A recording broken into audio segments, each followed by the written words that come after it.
I sit here in this old armchair, the one with the faded upholstery that's seen better days, much like me. I'm 72 now, and the world outside my window moves at a pace I can no longer keep up with. Cars zip by like fleeting thoughts. People hurry along sidewalks with their heads buried in screens, chasing dreams that seem so urgent in the moment. But let me tell you something, from this vantage point where the years have piled up like autumn leaves, time isn't kind. It doesn't wait for you to catch your breath. It slips through your fingers like sand, and before you know it, you're left staring at the empty hourglass, wondering where it all went. I've lived a life full of storms. Some I weathered, others that nearly drowned me. And if there's one truth I've carved out from the wreckage, it's this. Resilience isn't just bouncing back. It's turning the very pain that breaks you into the fire that forges you stronger.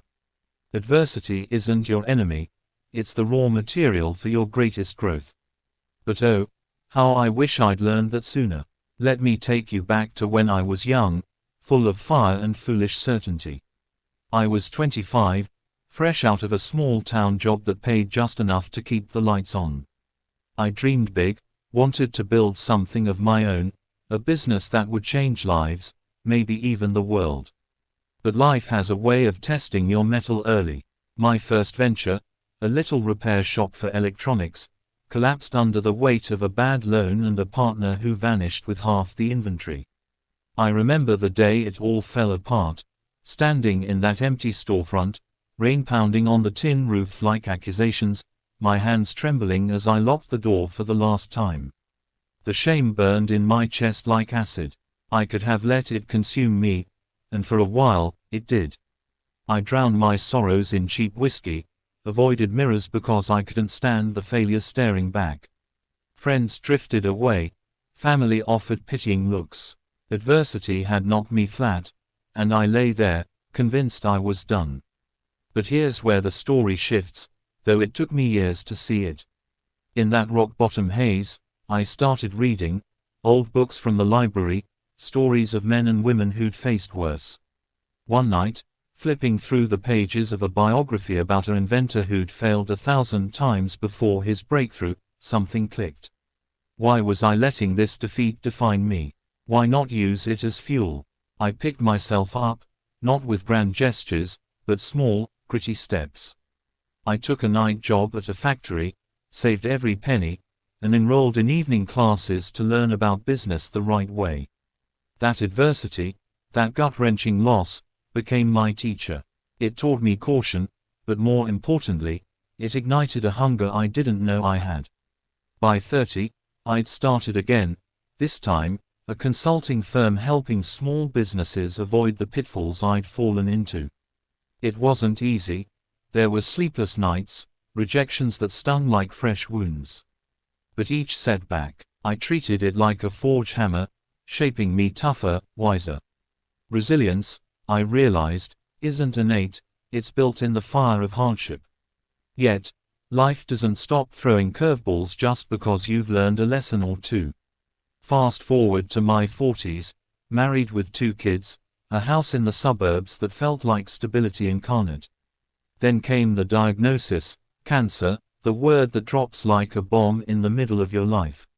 Stage 2, they said, treatable but aggressive. I remember sitting in that sterile doctor's office, my wife's hand gripping mine so tight her knuckles went white. The fear was paralyzing. Mortality stared me in the face for the first time, not as some distant concept, but a shadow at my door. Chemo sessions blurred into a fog of nausea and exhaustion. I lost my hair, my energy, my sense of invincibility. Work suffered, bills piled up. There were days I wanted to give up, to let the darkness win.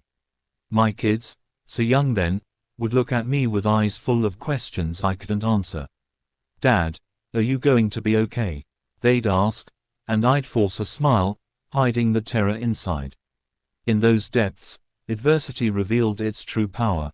I could have crumbled, become bitter, a shell of the man I was. Instead, I leaned into it. I journaled every pain, every small victory, finishing a treatment, walking around the block when my body screamed no. I reached out to support groups, heard stories that mirrored my own, and in sharing, found strength. That battle reshaped me. It stripped away the superficial, forced me to confront what truly mattered. Family, purpose, the fragility of time. I emerged, not just surviving, but transformed. The cancer went into remission, but the growth, that stayed. I poured that resilience into my work, mentoring others facing their own storms. I wrote a book, nothing fancy, just honest words about turning pain into progress. It sold modestly, but the letters from readers, they told me I'd fueled their fires too. Adversity had become my ally, teaching me that growth isn't linear, it's forged in the crucible of struggle. But regrets, oh, I have them, like scars that ache on rainy days. I think about the chances I missed because I let fear hold the reins too long. In my 50s, after the kids left for college, my marriage started fraying at the edges. We'd grown apart, buried under routines and unspoken resentments. An argument turned into silence, silence into separation. I could have fought for it, used the resilience I'd built to bridge the gap, but I didn't. I told myself it was too late, that the damage was irreversible. Adversity in love is subtle, a slow erosion rather than a sudden flood, and I let it wash away what could have been mended. Now, at 72, I sit alone more often than not, wondering what if. What if I'd viewed that emotional turmoil as fuel, not failure?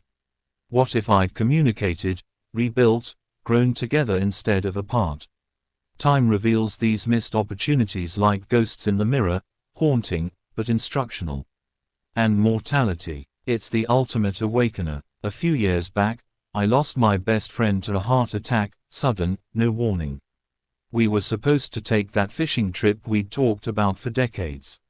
Next year, we'd say, kicking the can down the road. Now, his chair at the old diner sits empty, and I realize how much we postpone living. I've buried parents, siblings, watched the circle of life close in. Each loss hammers home the truth, we're not promised tomorrow. Adversity in the form of grief sharpened my focus. It made me cherish the moments, big and small. I started traveling solo, places I'd dreamed of but never pursued, hiking trails in the Rockies, where the air is crisp and the view's endless. The physical aches reminded me of my age, but the soul deep satisfaction. That was growth, born from understanding life's brevity. Reflecting on it all, I see patterns. Every adversity I faced, financial ruin, illness, heartbreak, loss, was a crossroads. I could let it diminish me, or harness it for growth. The times I chose the latter. They defined my best chapters. Resilience is that choice, to alchemize suffering into strength. It's acknowledging the pain, feeling it fully, then asking, what can I learn? How can this make me better? I wish I'd grasped this in my youth, when energy was abundant and time seemed infinite. Instead, I learned it piecemeal, through trial and error, accumulating wisdom that's bittersweet because it's laced with what-ifs. Let me share one more story, perhaps the most poignant. In my 60s, after retiring, I volunteered at a community center, teaching life skills to young folks from tough backgrounds. There was this kid, Marcus, 17, eyes hardened by a life of foster homes and street corners. He reminded me of myself at that age, angry, lost, viewing every setback as proof the world was against him. One day, he stormed in after failing a job interview, fists clenched, ready to quit everything. I sat him down, shared my own failures, the shop that tanked, the cancer that tested me, the marriage I let slip away. Son, I said, adversity isn't a wall, it's a ladder. Climb it. We worked through it together, role-playing interviews, building his resume, but more than that, shifting his mindset. He got the job, then another, and last I heard, he's running his own crew now. Seeing him turn pain into progress, that was my growth too, a ripple from my own resilient path. As I look back, the realizations pile up like well-worn books on my shelf. Time is the great equalizer, it marches on, indifferent to our pleas. Mortality whispers constantly, reminding us that missed chances are the true tragedies, not the adversities themselves, but how we respond to them. I awaken each morning now with a quiet urgency, grateful for the breath in my lungs, the stories in my heart. But gratitude alone isn't enough, it's the action that follows. Answer, to you listening, whether you're in the bloom of youth or navigating your own midlife tempests, hear this old man's plea. Don't wait for the perfect moment, it's a myth. Don't let adversity bury you. Dig through it, emerge forged anew.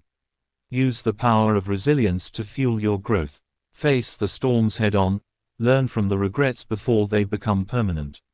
Time is slipping, mortality looms, but awakening is possible right now. Act, pursue that dream you've shelved, mend that relationship on the brink, embrace the challenge staring you down. Before it's too late, turn your adversities into your greatest allies. Live fully, grow fiercely, and remember, the fire that tests you is the same one that lights your way. Do it now, because tomorrow, it might never come.